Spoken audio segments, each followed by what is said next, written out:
नमस्कार, आप देख रहे हैं इंडिया न्यूज़ पंजाब हिमाचल। मैं हूं आपके साथ तरनजीत। बुलेटिन की शुरुआत करते हैं। आपको बता दें कि आज मुख्यमंत्री कैप्टन अमरिंदर सिंह बैठक करने जा रहे हैं, खास बैठक करने जा रहे हैं। मुख्यमंत्री कैप्टन अमरिंदर सिंह लगातार मीटिंगों का सिलसिला जारी है। पंजाब के मुख्यमंत्री लोगों से आज रूबरू होंगे और आज मुख्यमंत्री कैप्टन अमरिंदर सिंह की तरफ से बैठक की जाएगी। लाइव बातचीत करेंगे मुख्यमंत्री कैप्टन अमरिंदर सिंह। आपको बता दें कि पहली बार नहीं है कि मुख्यमंत्री कैप्टन अमरिंदर सिंह लोगों के साथ लाइव जुड़े हों। इससे पहले भी फेसबुक पेज के जरिए लाइव हो चुके हैं मुख्यमंत्री। कई बार लोगों की समस्याएं जानी है, कोरोना और राज्य की समस्याओं पर बातचीत करेंगे मुख्यमंत्री कैप्टन अमरिंदर सिंह। सीएम से लोग बातचीत कर सकते हैं और इससे पहले भी कई बार मुख्यमंत्री कैप्टन अमरिंदर सिंह लोगों से फेसबुक लाइव होकर बातचीत कर चुके हैं और अब एक बार फिर से आज मुख्यमंत्री लोगों से रूबरू होंगे फेसबुक लाइव होकर। इससे पहले भी कोरोना काल के चलते मुख्यमंत्री कैप्टन अमरिंदर सिंह कई बार लाइव होकर लोगों से बातचीत कर चुके हैं, उनकी समस्याएं जान चुके हैं। किस तरीके से एक रणनीति तैयार की जानी चाहिए, इस पर बात की गई है कोरोना को लेकर। और अब भी कोरोना और राज्य की समस्याओं को लेकर, जैसे कि पेट्रोल और डीजल के बढ़ते दाम से लेकर लोग काफ़ी परेशान हैं, किसानों की कई समस्याएं हैं और भी बहुत सारे ऐसे मुद्दे हैं जिसे लेकर मुख्यमंत्री कैप्टन अमरिंदर सिंह आज फेसबुक लाइव होकर लोगों से जुड़ेंगे, लोगों से बातचीत करेंगे, उनकी समस्याएं जानेंगे, फिर वो चाहे कोरोना से जुड़ी समस्या हो या फिर राज्य की अन्य समस्या हो।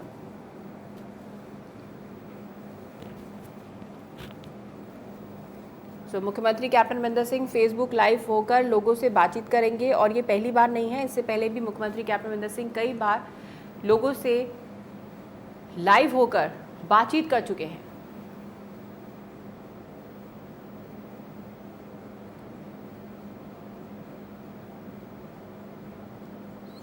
आपको बता दें कि इससे पहले भी मुख्यमंत्री कैप्टन अमरिंदर सिंह लगातार लोगों से बातचीत कर चुके हैं फेसबुक लाइव होकर और जो ग्राउंड हालात हैं वो जानने की कोशिश उनकी तरफ से पहले भी कई बार की गई है। किस तरह के हालात पंजाब में बने हुए हैं, फिर चाहे कोरोना की बात की जाए, बेरोजगारी की बात हो, किस तरीके से पंजाब को, जैसे पंजाब की आर्थिक हालात बिगड़े हैं उनको कैसे ट्रैक पर लाना है, उन तमाम चीज़ों पर बातचीत मुख्यमंत्री कैप्टन अमरिंदर सिंह कर चुके हैं।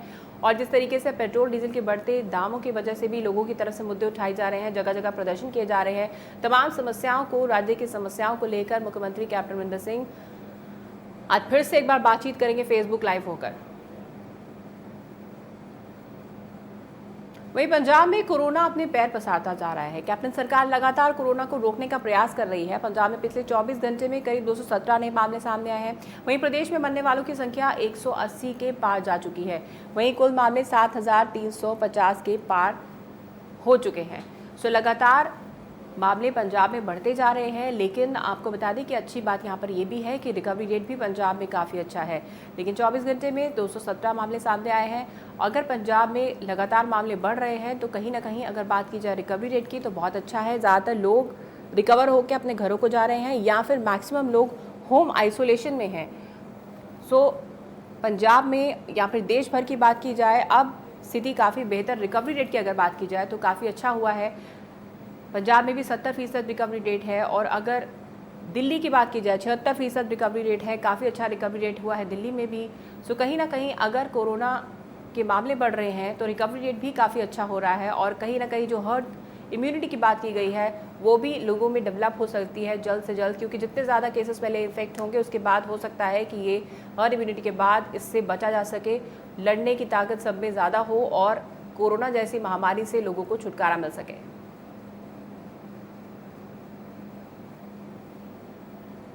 कहीं ना कहीं जहाँ लगातार मामले बढ़ रहे हैं वहीं रिकवरी रेट भी काफ़ी अच्छा है, फिर चाहे पंजाब की बात करें या पूरे देश की बात करें।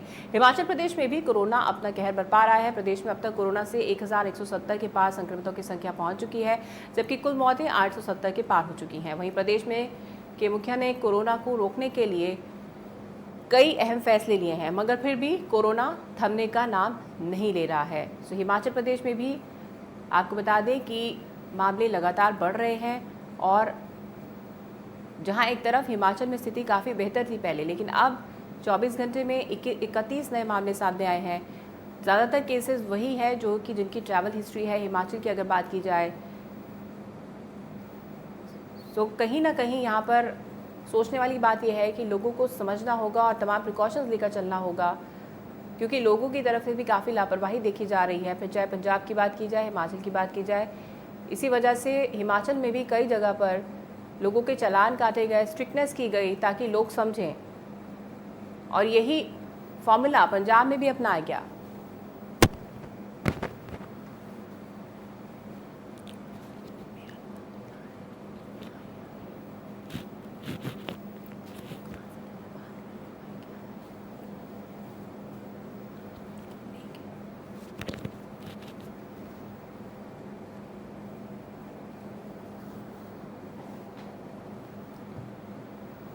तो हिमाचल में भी लगातार मामले ज़रूर बढ़ रहे हैं, लेकिन रिकवरी रेट बहुत अच्छा है। ज़्यादातर केसेस वही हैं जिनकी ट्रैवल हिस्ट्री ज़्यादा है।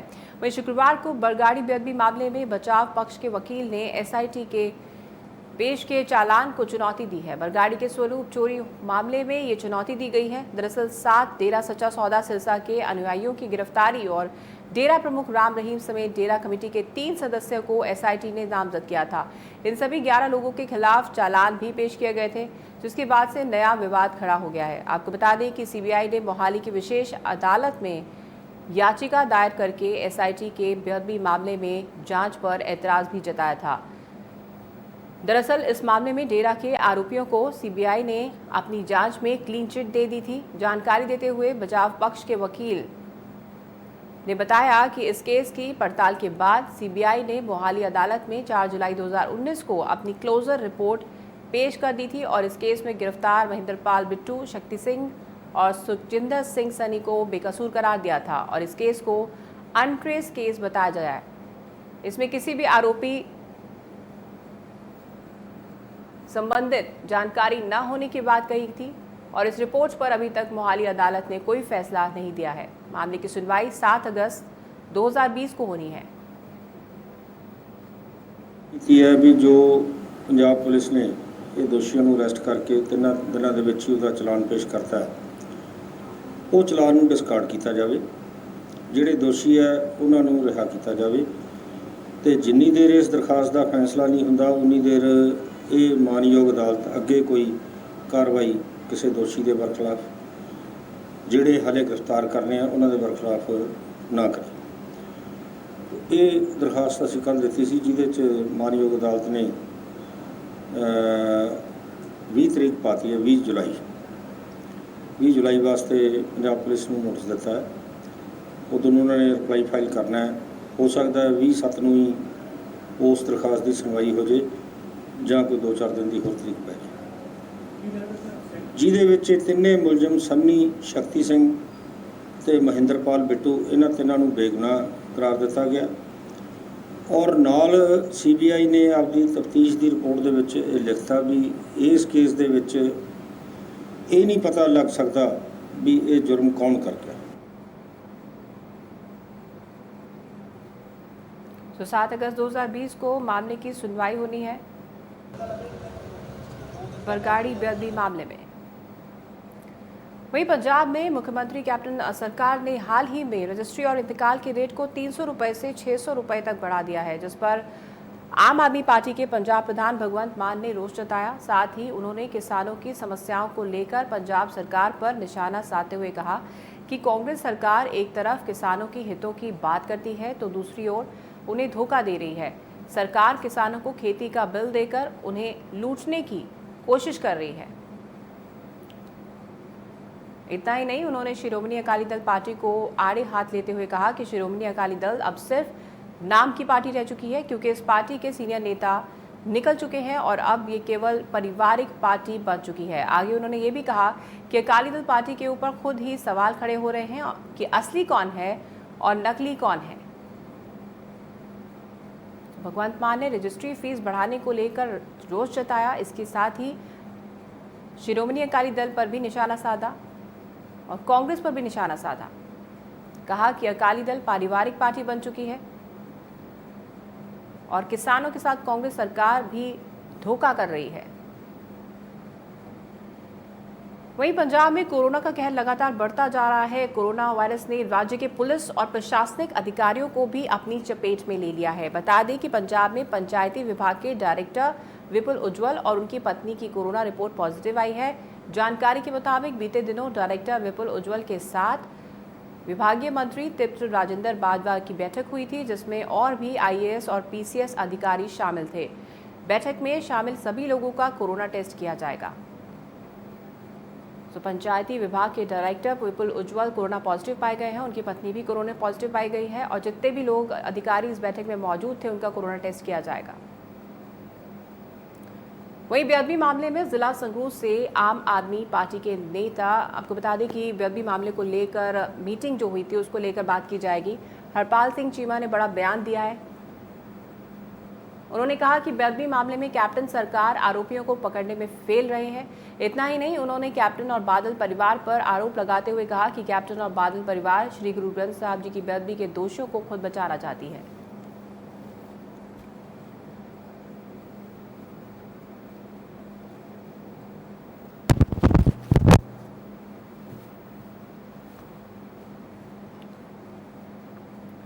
वहीं पंजाब को नशा मुक्त करने के अभियान में पुलिस के हाथों एक बड़ी कामयाबी मिली है, जिसके तहत बटाला पुलिस और एक्साइज विभाग ने सूचना के आधार पर गांव शामपुरा में दबिश की। दबिश के दौरान पुलिस को गंदे तालाब में करीब 350 लीटर अल्कोहल और करीब 100 बोतलें अवैध शराब की बरामदगी हुई है। वहीं पुलिस अधिकारी ने बताया कि छापेमारी के दौरान 50-50 लीटर के 7 कैन मिले हैं जिसमें अल्कोहल भरा हुआ है और इस अल्कोहल में से करीब 1050 शराब की बोतलें बनाई जा सकती हैं।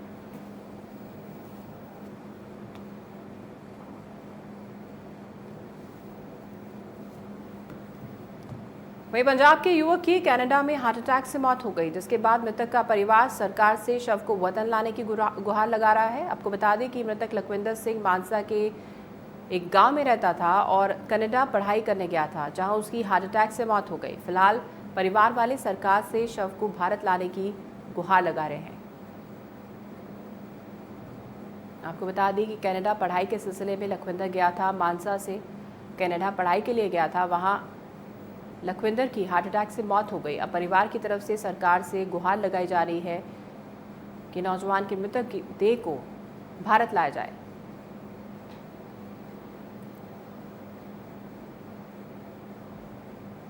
वहीं पंजाब की जेलों से मोबाइल फोन के मिलने की घटनाएं थमने का नाम नहीं ले रही हैं। अब नाभा जेल से मोबाइल फोन बरामद किया गया है। मैक्सिमम जेल के भीतर तलाशी के दौरान 8 mobile smartphone, 4 keypad mobile phone, 3 जियो डोंगल, 2 बैटरीज, 14 चार्जर, 8 हेडफोन बरामद किए गए हैं। इस मामले में कैदियों से पूछताछ भी की जा रही है।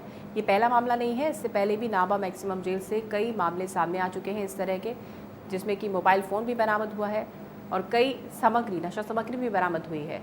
तो एक बार फिर से नाभा मैक्सिमम जेल विवादों में है और लगातार इस तरीके से जेल प्रशासन पर सवालिया निशान खड़े होते आए हैं और एक बार फिर से नाभा मैक्सिमम जेल सवालों के घेरे में है।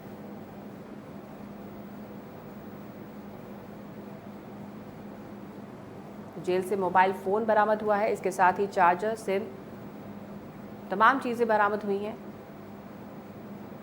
बैटरीज भी बरामद हुई हैं, हेडफोन्स बरामद हुए हैं, 8 हेडफोन बरामद हुए हैं, 3 जियो डोंगल बरामद हुए हैं, 8 स्मार्टफोन, 4 कीपैड मोबाइल फ़ोन भी इस जेल से बरामद हुए हैं। लगातार नाभा मैक्सिमम जेल से इस तरह के मामले सामने आते रहे हैं। सिर्फ नाभा जेल से नहीं, फिरोजपुर केंद्रीय जेल से भी लगातार इस तरह के मामले सामने आ रहे हैं। सो कहीं ना कहीं जेल प्रशासन पर सवालिया निशान एक बार फिर से खड़ा होता है।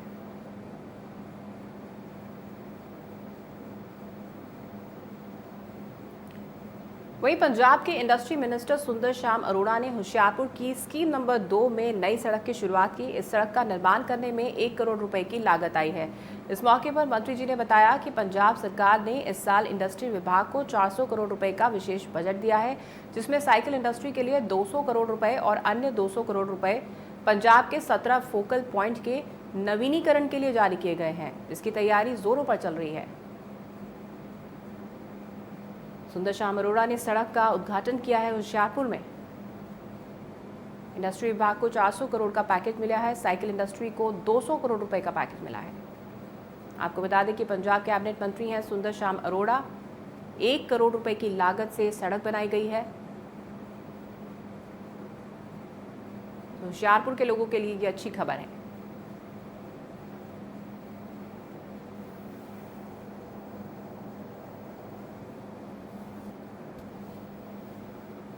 पंजाब कैबिनेट मंत्री सुंदर श्याम अरोड़ा की तरफ से ये सौगात होशियारपुर के लोगों को दी गई है। सड़क का उद्घाटन किया गया, 1 करोड़ रुपए की लागत से ये सड़क बनी है।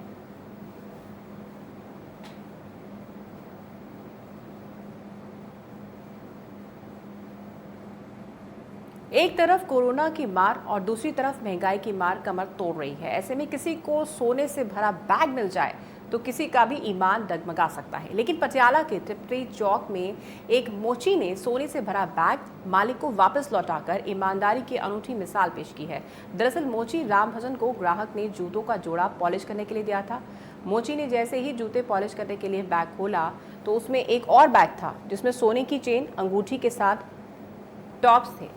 इतने गहने देखकर मोची चकित रह गया और उसने तुरंत त्रिप्टी मार्केट एसोसिएशन को सूचित किया, जिनकी मदद से मोची ने गहने मालिक तक पहुंचाए।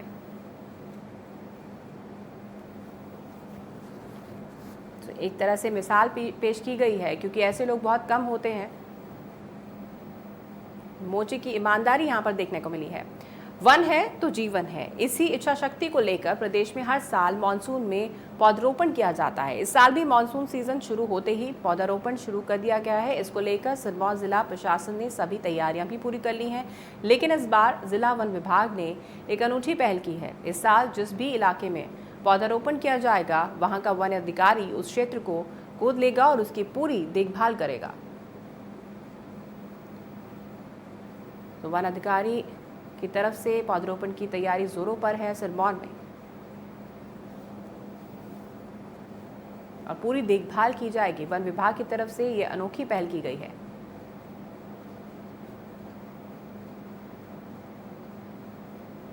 वहीं संगरूर के मोनक में लोगों को प्रचंड गर्मी के साथ साथ बिजली की समस्या से दो चार होना पड़ रहा है, जिसको लेकर लोगों ने कई बार बिजली विभाग को सूचित किया, लेकिन मामला अब भी जस का तस बना हुआ है।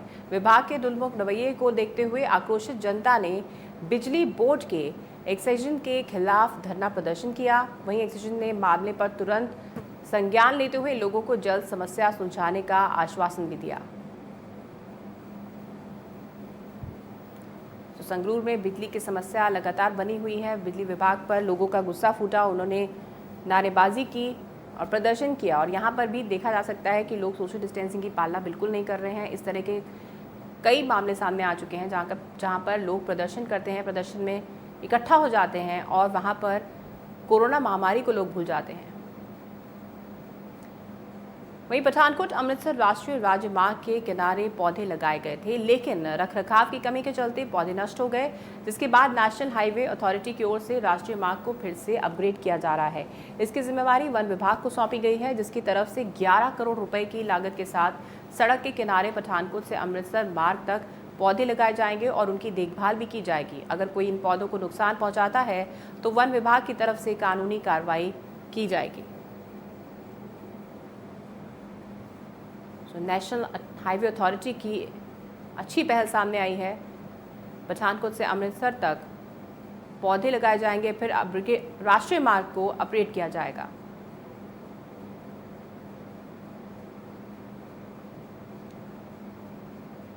आपको बता दें कि सड़क किनारे ये पौधे लगाए जाएंगे। नेशनल हाईवे अथॉरिटी की तरफ से ये एक अच्छी पहल की गई है। वहीं वैश्विक महामारी कोरोना ने पूरी दुनिया की अर्थव्यवस्था को चरमरा दिया है। ऐसे में भारत इस समस्या का अपनी पूरी क्षमता के साथ सामना भी कर रहा है। साथ ही देश में केंद्र सरकार ने भारत को आत्मनिर्भरता की ओर बढ़ाना भी शुरू कर दिया है, जिसको लेकर ऊना में बीजेपी प्रदेश प्रवक्ता एवं औद्योगिक विकास निगम के उपाध्यक्ष राम कुमार ने एक प्रेस कॉन्फ्रेंस की, जहां पर उन्होंने केंद्र में बीजेपी सरकार के कामों का बखान किया। साथ ही उन्होंने विपक्ष पर निशाना साधते हुए कहा कि विपक्ष के नेता जनता को गुमराह करने की कोशिश कर रहे हैं। तो ऊना में बीजेपी की तरफ से ये प्रेस कॉन्फ्रेंस की गई और सरकार के कामों का इस दौरान प्रदेश प्रवक्ता ने बखान किया। वहीं हिमाचल में बेघरों के लिए राज्य सरकार ने खुशखबरी दी है। प्रदेश में विभिन्न आवास योजनाओं के तहत 10,000 घरों का निर्माण किया जाएगा। प्रधानमंत्री आवास योजना के तहत प्रत्येक लाभार्थी को सरकार की ओर से 1.5 लाख रुपए प्रदान किए जाएंगे, जिसकी जानकारी हिमाचल के मुख्यमंत्री जयराम ठाकुर ने शिमला से वीडियो कॉन्फ्रेंस के माध्यम से दी है। तो हिमाचल सरकार ने खुशखबरी दी है, बेघरों को घर दिया जाएगा आवास योजना के तहत। वीडियो कॉन्फ्रेंसिंग के जरिए ये घोषणा हिमाचल के मुख्यमंत्री जयराम ठाकुर ने की। 10,000 घरों का निर्माण किया जाएगा और बेघरों को घर दिया जाएगा। वहीं नालागढ़ के वार्ड नंबर 9 से एक ऐसी खबर सामने आई है जिसे जानकर आप भी हैरान रह जाएंगे। हम बच्चों की शिक्षा को लेकर बड़ी बड़ी बातें तो करते हैं, लेकिन उन्हें पढ़ने के लिए पर्याप्त सामग्री और स्कूल की बिल्डिंग तक नहीं दे पाते हैं। ये तस्वीरें नालागढ़ के एक सरकारी प्राइमरी स्कूल की हैं, जिसकी इमारत झज्जर हो चुकी है। ऐसे में स्थानीय लोग पिछले 10 सालों से प्रशासन से स्कूल में डंगा लगवाने की मांग कर रहे हैं। इसी सिलसिले में एक बार फिर स्थानीय लोगों ने DC सोलन को ज्ञापन सौंपा है। तो जिस तरह से इस बिल्डिंग की हालत हो रखी है, कभी भी यहाँ पर एक बड़ा हादसा हो सकता है। वहीं हिमाचल में केंद्रीय औषधि मानक नियंत्रण संगठन ने जून महीने का ड्रग अलर्ट जारी किया है, जिसमें हिमाचल में बनी 6 दवाओं के सैंपल फेल हुए हैं। ये दवाएं BBN, कांगड़ा और ऊना में बनाई गई थी। इनमें एलर्जी, यूरिन, थायराइड, एंटीबायोटिक और कैल्शियम की दवाएं शामिल हैं। केंद्रीय औषधि मानक नियंत्रण संगठन ने इन दवाओं के बैच बाजार से वापस मंगवा लिए हैं। आपको बता दें कि केंद्रीय औषधि मानक नियंत्रण संगठन ने इस बार 790 सैंपल लिए थे, जिनमें से देश भर में 20 सैंपल फेल हुए हैं।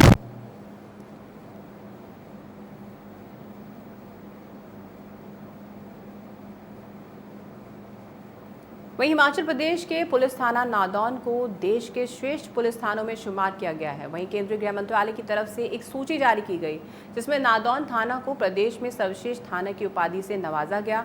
आपको बता दें कि नादौन थाना को ये अवार्ड नेशनल क्राइम ब्यूरो के 19 मानकों के आधार पर मिला है, जिसमें महिला crime, public service, property crime, police की लोगों से सहभागिता और जनता की राय के बाद ही दिया गया है।